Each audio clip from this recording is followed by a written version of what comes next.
Greetings and welcome. This is Rajiv Makhni on the Cell Guru Show, and boy, do I have a super packed show for you today. We'll start off with Samsung Unpacked 2021.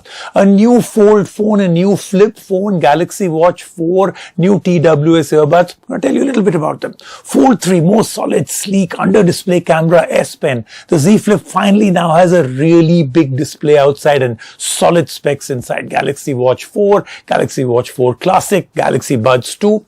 We'll actually talk about all of these, a quick preview. Then the Oppo Reno 6 5G. Camera-centric, great video features, and the MediaTek Dimensity 900. Then the Nord 2 versus the Nord CE 5G. Nord 2 launched with a lot of hype, all justified, but the Nord CE 5G was launched a few months back. So what's the big difference? Let's get started with today's show. And of course, before we get started with all of that, all the news coming in from the world of mobiles, but I'm not just going to leave you hanging there. I'll tell you a little bit. Now, it is estimated that the iPhone 13, those rumors are now almost confirmed and strong that it'll have portrait video, lots of filters, and a much smaller notch. And the other part that I have to tell you is the Mi Mix 4 launched in China. Incredible phone. But I don't think it's going to come to India. Let's take a look at all this news. Xiaomi has just revealed the Mi Mix 4, the company's latest China-only flagship that is meant as a showcase for its hardware innovations. The ceramic-clad phone is amongst the first to include an under-display camera, which gives you a clean, inhibited display to work on. Other specs include a fast Snapdragon 888 Plus chipset, as well as a 108 megapixel camera at the back. The phone even includes 120 watts fast charging to go from 0 to 100 in 21 minutes. The phone is priced at 5,000 yuan, which is 58,000 rupees, but will only be available in China. It's almost time for fresh iPhones, and the leaks are flooding in. While the iPhone 12 was all about a fresh design and improvements to photography, it appears that the next-gen iPhone will set its sight on video. Bloomberg is reporting that the upcoming iPhone series, expected to debut later this year, will introduce multiple new enhancements to video capabilities. The biggest of these is the ability to record video in portrait mode. Apple is also leveraging its AI and machine learning capabilities to add filters to video. Expected to be called cinematic video, the feature will enhance specific elements of the video instead of applying a filter across the frame. Additionally, the top-end model is believed to add in ProRes video support, similar to ProRAW introduced on the iPhone 12 Pro. ProRes video will retain more detail and give avid videographers more control over how the final footage looks. More exciting, however, is the rumor that the latest iPhones are expected to get a significantly smaller notch. Apple traditionally introduces its latest iPhones in September, so Apple fans shouldn't have to wait too long before they can get their hands on Cupertino's latest. Let's start off with our top story, Samsung Unpacked 2021. And boy, this was a big event for Samsung. The Fold 3, 6.2 inches folded, opens to a 7.6 inch slate. 120 Hz refresh rate on the outer and inner screen. S Pen now, IPX8 rating. Under display camera, and about $1,800. So we'll review that. Then we look at the Z Flip 3. Now, nice big screen. In fact, the outer screen has become 4 times bigger. IPX8 rating again, 120 Hz, good processor, under $1,000. Watch 4 Classic. Lots and lots of cool stuff out there. And of course, they've also got the new earbuds. So let's take a look at everything that Samsung announced. Samsung's flagship showcase for the second half of the year is here. And the company has finally unpacked all the goodies it has lined up for the year ahead. From foldable phones to a whole ecosystem of wearables and audio products to go with the new phones, Samsung's latest launch was a testament to the company's commitment to the foldable form factor. It also basically confirmed that the Galaxy Note series is no more. Let's take a closer look at everything Samsung launched. First up, the Samsung Galaxy Z Fold 3, the flagship of the lineup. This year, Samsung has focused on refinement, and it is bringing along a whole host of features from across Samsung's portfolio for the ride to make it the ultimate device for Samsung users. The phone keeps the design familiar with its use of glass and aluminium. On the outside, you will find a 120Hz 6.2-inch screen for everyday use, this time with Gorilla Glass Victus for added protection. Unfolding the phone, however, reveals bolder changes. The 7.6-inch display offers expansive space to work on. In fact, the Z Fold 3 is Samsung's first phone with an under-display camera that makes the screen area looks even bigger and more seamless. The 4-megapixel camera is significantly less visible than a traditional camera, though it remains to be seen if the quality will suffer. Additionally, the display now supports S Pen input, making it an excellent replacement for fans of the now gone Galaxy Note series. Samsung is also adding in software enhancement like better multitasking support and a more desktop-like experience. Other improvements include a fast Snapdragon 888 processor as well as a triple camera setup on the back. Next up is the Samsung Galaxy Z Flip 3 that brings the foldable experience to a much smaller form factor. The Z Flip 3 is getting major improvements to the form factor with a two-tone design that looks premium and chic. Outside, you will find a much larger 1.9-inch display that can not only display notifications but can also be used to place widgets for quick access. Samsung has even added Gorilla Glass Victus and stronger aluminium to the construction for a more resilient design. Additionally, like the Galaxy Z Fold 3, the Z Flip 3 is now IPX8 rated for added protection from splashes, so you can safely use the phone around a pool without worries. A quick flip of the phone reveals a large 6.7-inch AMOLED display with a 120Hz refresh rate, perfectly suited for multimedia consumption. Powering the phone is a Snapdragon 888 chipset. Unfortunately, not much has changed on the battery front, and the 3300 mAh cell here should be good enough for a day of use. Similarly, you continue to get two 12-megapixel cameras including a wide and an ultra-wide angle lens. No telephoto sensors here. The Z Flip 3 also misses out on the under-display camera from the Z Fold 3. Accompanying the two phones, Samsung has also introduced two new smartwatches. The Galaxy Watch 4 and the Galaxy Watch Classic are the first watches to be powered by Google's brand new Wear OS platform that was developed in collaboration with Samsung. The entry-level Galaxy Watch 4 combines an aluminium case with a rubber strap and is designed for all-day use. Available in two different sizes, 40mm and 44mm, the watch is powered by Samsung's latest Exynos W920 chipset, which should keep things fast and fluid. Additionally, Samsung has added a range of fitness features including body composition analysis, sleep tracking, snore detection, blood oxygen saturation, ECG, and of course, heart rate monitoring. However, if you want something a bit more premium, the Galaxy Watch 4 Classic should be right up your alley with its stainless steel or aluminium case. The watch even includes a rotating bezel for easier control over the watch interface. Like the Galaxy Watch 4, the Watch 4 Classic will be available in two sizes, 42mm and 46mm, giving users an option to find a watch that fits their wrist perfectly. Finally, rounding off the event, Samsung showed off their latest pair of true wireless earphones.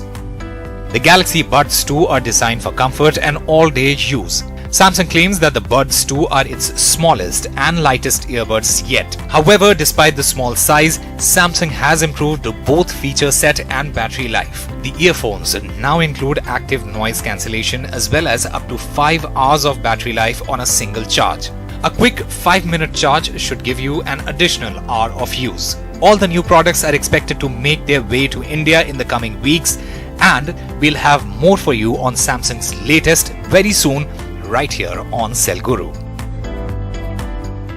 And from there, let's move on to another phone. This is from Oppo. Beautiful phone. Oppo really does good looking phones, but the Oppo Reno 6 5G with its beautiful Reno glow matte finish, very lightweight, 182 grams, very slim body. Oppo does great looking phones, right? But the part that I really liked is they've really got a fantastic screen. 6.43-inch AMOLED, 90 Hz, great processor, MediaTek Dimensity 900, but it's with its triple camera setup and the fact that this is a very video centric, image centric, everything is to do with the camera phone that I really like. By the way, 65-watt fast charger in the box and it's priced under 30,000 rupees. Not long ago, smartphone displays were getting bigger and the battery was getting more formidable. As a result, devices often felt too clunky, almost uncomfortable to clasp for long periods. Oppo's flagship Reno series typifies the new slim trend. The brand's latest device, the Reno 6 5G, is loaded with top-tier hardware, but its biggest draw could be the form factor. But can it compete in an already crowded 30,000 segment? Let's find out. Oppo establishes its design prowess with Oppo Reno 6 5G that not only looks but also feels premium, especially in the Reno Glow finish, which looks absolutely breathtaking. The rear panel has a matte finish with an iridescent glow that changes color when light falls on it. In contrast to the Pro variant with rounded edges, the Oppo Reno 6 5G comes with a flat, blocky design which is reminiscent of the iPhone 12 series. The display is also protected by Gorilla Glass 5 and also comes with a factory-fitted screen guard. Additionally, the Oppo Reno 6 5G is also super lightweight, weighing merely 182 grams and sports a thickness of 7.59mm, making it extremely sleek and attractive. Moving on to the display, the Oppo Reno 6 5G comes packing a 6.43-inch AMOLED display with Full HD Plus resolution and 90Hz refresh rate support. The fast refresh rate ensures smooth scrolling and flicking between apps. The display itself is very good with good visibility in the sunlight with bright punchy colors overall. The Reno 6 5G also supports HDR10+, making consuming OTT content a pleasurable exercise. The Reno 6 5G comes with a MediaTek Dimensity 900 and is one of the first smartphones in India to use its 6nm processor, which is paired with 8GB of RAM and 128GB of UFS 2.1 storage. The phone does excellent in day-to-day tasks such as calling, texting, browsing the web and social media. Multitasking and being able to keep several apps running without glitches was a breeze on the Oppo Reno 6 5G. The Reno 6 with the Dimensity 900 supports 13 5G bands and will serve you well when 5G services are launched in the country. As for gaming, the phone performs adequately well when running games with smooth graphics and frame rates. There were occasional hiccups or frame drops during longer gaming sessions, but nothing that's a deal breaker. Now it is all good. The Reno 6 5G phone misses out on dual stereo speakers, which is pretty disappointing at this price point, seeing many budget phones have incorporated it. Moving on to the software, the phone runs Android 11 on top of Color OS 11.3. While Color OS provides plenty of customization options and a decent look, it is loaded with bloatware in the form of third-party apps. Some Oppo apps cannot be uninstalled as well, so it is not the cleanest experience. Oppo has the reputation of putting in a lot of extra effort for its phone's cameras, and the Oppo Reno 6 is a good example of that. The phone houses a 64-megapixel primary lens, an 8-megapixel ultra-wide shooter and a 2-megapixel macro sensor. The primary sensor churns out detailed and vibrant shots in daylight with good colors and dynamic range. The ultra-wide captures pretty decent pictures in daylight with good-looking colors, however the dynamic range is lacking a bit on this lens. The 2-megapixel macro lens shoots mediocre shots with details often lacking, and the subject isn't always in focus. The phone's 32-megapixel selfie camera offers good detail and colors in most scenarios and even has pretty decent low-light performance. The phone also brings along with it some really interesting video features, such as Oppo's bokeh flare video mode that adds cinematic effects in portrait videos. The Oppo Reno 6 5G houses a moderately sized 4300 mAh battery that is enough to last most users through the day. And with a 65-watt fast charger supplied in the box, the device can be charged in a jiffy. Priced at Rs 29,999, the Oppo Reno 6 stands tall amidst its competition due to its stellar, eye-catching design and good overall performance. But for people that can look past the design, there are plenty of appealing options in this mid-range category of smartphones. Let's move on now to our next top story, and I'm doing two phones in a shootout. But guess what? Both phones are from the same company. We usually don't do this, but a lot of you have been asking for this. The Nord 2 just came out. Nord CE 5G just came out a short while back. So two phones from that same family of Nord. What's the big difference? Is there a big difference? The price point is actually fairly similar. 3,000-4,000 rupees here or there. So let's take a look. The Nord 2 versus the Nord CE 5G. At a time when the tech world is flooding with upper mid-rangers, we have another one. As one would expect, the OnePlus Nord 2 has joined the growing Nord lineage. But didn't the Nord CE 5G was launched a couple of months ago? Clearly, the original Nord was a success, but the same cannot be said about the Nord CE 5G. We tell you how the Nord 2 is different from the Nord CE 5G and what it brings to the table that the former did not. The most beautiful and modern design belongs to the OnePlus Nord 2 5G. The camera module is designed better. Further, the handset has a glass back protected by Gorilla Glass 5, which improves the build quality. However, the OnePlus Nord CE 5G is a thinner and lighter phone, so it still has its charm. OnePlus's trademark alert slider is given a miss on the Nord CE 5G, but it makes up by offering a 3.5mm headphone jack, which the Nord 2 skips. Both the devices feel comfortable and ergonomic when using. There are not many differences between the displays of both the phones as they are almost the same. These handsets are equipped with a 6.43-inch fluid AMOLED panel sporting HDR10+ certification for supported content. And being an AMOLED panel, the display is bright and the colors are vibrant, which are great for media consumption. Thin bezels on the side with a punch hole camera also ups the media viewing experience. While we wish both these devices supported a faster 120Hz refresh and not just capped at only 90Hz. But in our experience, the difference is negligible and hardly noticeable in day-to-day use. They also come with a fast and accurate in-display fingerprint reader for authentication. Unlike its more affordable siblings, which come with mid-range class hardware, the OnePlus Nord 2 5G is a flagship killer. This time, OnePlus has gone with MediaTek's flagship chipset Dimensity 1200 AI paired with up to 12GB RAM and fast UFS 3.1 storage. Whereas the Nord CE 5G has a Snapdragon 750G. We noticed daily tasks and multitasking to be a smooth sail on both devices. It was only in gaming when we felt that Nord CE 5G could not keep up. And all this performance is based by a smooth and stutter-free experience courtesy of Oxygen OS. OnePlus software is neat, easy to use and doesn't try and load the phone up with too many bundled services and bloatware. As a result, the phone remains nippy and trouble-free for longer. On the rear side, OnePlus Nord 2 5G has a more advanced camera setup than the Nord CE 5G.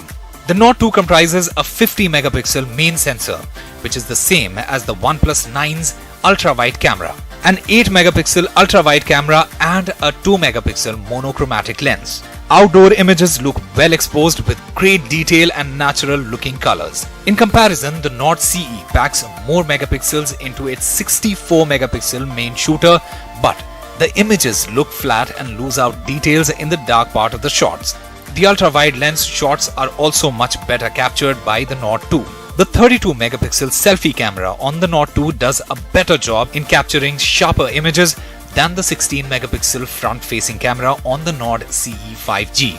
Both the Nord 2 and Nord CE 5G can comfortably last a day with moderate to heavy use thanks to a bigger battery of 45 mAh capacity. But the only differentiator is the Nord 2 offers 65-watt fast charging, whereas the Nord CE 5G is limited to just 30 watt. Priced at $29,999, the OnePlus Nord 2 is the better phone owing to its sleeker design, better performance and improved shooting smarts. And we would say it's worth the cash if you can spare it. Let's take a quick break right now on the show. When we come back, lots more happening on Cell Guru.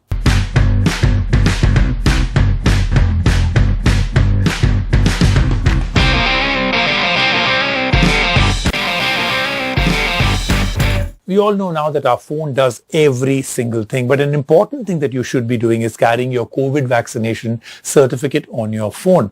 How do you do that? Well, Rubina is going to tell us. Lockdown restrictions are lifting. Your favorite restaurant is now finally open and you are planning to head out for a good meal. However, the restaurant asks you for a vaccination certificate that you forgot to carry along. It's a situation that can happen to anyone, but there's an easy way to solve the problem. Instead of a paper certificate, it is a smartphone in your pocket that should be the hub of your vaccination records. The most obvious app to keep on hand is Arogya Setu. Developed by the Government of India, the app is a convenient hub for all COVID-related information, booking slots, keeping a track of vaccination records, and also keeping an offline copy of your vaccination certificate. A self-assessment included in the Arogya Setu app lets users update the vaccination status. If you have got a single shot, a tab stating partial vaccination status then gets added to the home screen. You will then receive an OTP message from CoWIN which will verify your vaccination status. Fully vaccinated users will also get a blue shield in the app. You can now download your vaccination certificate on the app, which will indicate the current status of vaccination as well. Another convenient location to store all your vaccination details is the DigiLocker app. Now, the single app lets you store a range of documents, including your driving license, but also vaccine certificates. Once logged in, you just need to add your beneficiary ID, Arogya Setu, a number, and the certificate will get downloaded to the app and can also be saved on the phone. WhatsApp is the backbone of communications in India, and you can even use the chat app to store your vaccine certificate. Simply message download certificate to 901-315-1515 and the My Government chatbot will reply back with your vaccine certificate. Finally, you can simply save the certificate to your phone's gallery app and easily access it whenever needed. So there you go. Easy ways to make sure that your vaccine certificate is always on hand and readily available no matter where you are. That then was the Cell Guru show for this week. Lots of great stuff coming up next week. This is Rajiv Makni signing off. I'll see you next week.